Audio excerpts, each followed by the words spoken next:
Good morning, ladies and gentlemen, and welcome to the Coffee with Craig show. We'll be talking about commercial real estate in Central and Eastern Europe. Good Monday morning, ladies and gentlemen, and welcome to the Coffee with Craig show.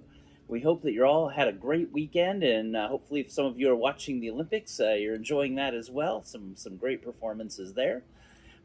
We've got a lot of good things. We're halfway through summer now, I guess. We've got a lot of great things going on with all of our magazines for MIPIM, MAPIC, EXPO Real, also the Last Mile, our digital magazine coming out in September, as well as our events, our Back to Business cocktails, our CE Investment Awards, lots of interesting things happening. So if you need any other information or want to get involved in that, let us know, and we'll jump right into the news with Winston Norman, our editor-in-chief.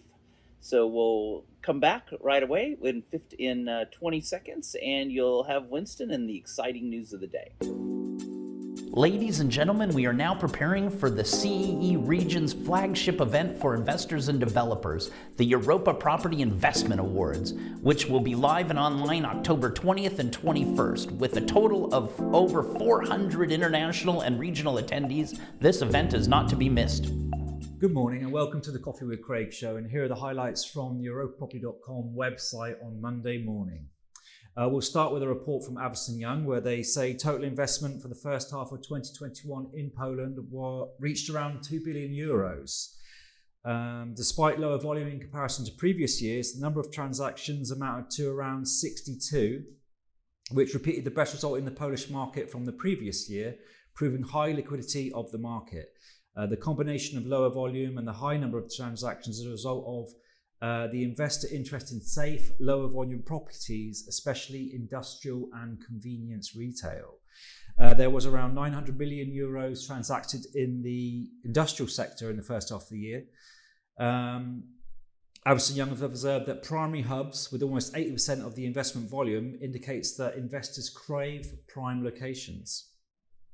Despite relatively low investment volume in the retail market, there was significant investment on opportunistic purchases, mainly vacant Tesco schemes, for example.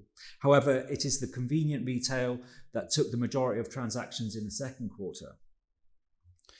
And in the first half of the year, the residential market was characterized by platform acquisitions, including Archicom and Echo Investment Acquisition, the Dom Development and Budimex Nieruchomości by Cornerstone and Crystal Group acquisition.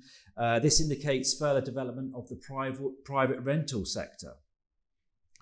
What's next? Well, Avison Young expects more PRS forward purchases, as well as a few prime office transactions. And the second half of the year will be marked by high liquidity rather than large volumes, so much of the same.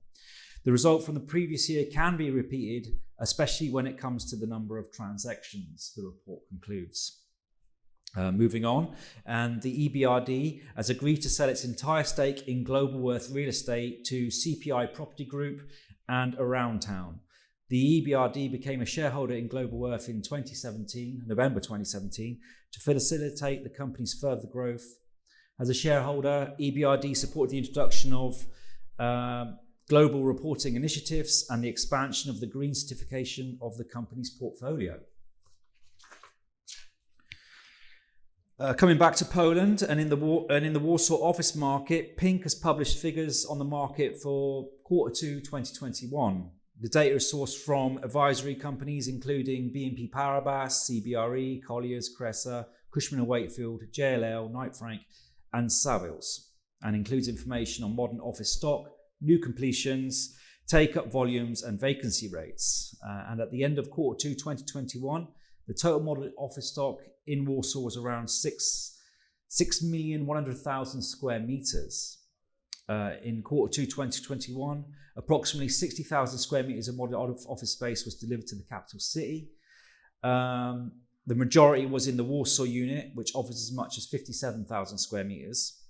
When added to the 8 office schemes completed in Warsaw in Q1, the total new supply introduced to the market amounted to 226,000 square meters.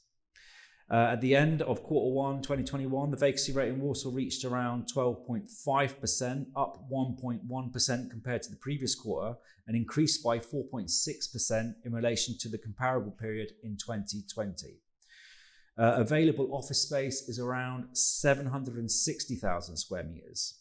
The most popular areas of tenants' interest include the city centre and CBD zones. Consequently, office take-up registered in the first half of 2021 amounted to some 250,000 square meters. And finally, for today, White Star Logistics has launched its first logistics centres in Poland. White Star Logistics is a joint venture between Bain Capital Credit and White Star Real Estate, and they're launching 2 logistic projects in Warsaw. These areas are in high demand for warehousing and in light industrial uses, and from the ever-growing e-commerce market. The total area of both projects will be around 120,000 square meters. And according to White Star Real Estate, the logistics service market in Poland is developing dynamically. We are observing continuing demand growth for warehouse space, which is why we decided to expand our existing operations with a new JV, White Star Logistics. We are planning further development and further expansion in Poland, including 4 new locations this year and 10 to 12 logistics centres over the next 3 years in attractive locations across the country. The Class A logistics centres to be developed will be distinguished by green solutions to minimise the property's carbon footprints. Additionally, the buildings will be developed with BREEAM certificates at the very good levels. And those are the main highlights from the EuropaProperty.com website for today. Thanks very much. All right, Winston, great. Thanks for that. And we hope everyone is enjoying their day and their summer, and we will see you all on Tuesday morning. Click here to subscribe to the Coffee with Craig show, and don't forget to share it with your friends.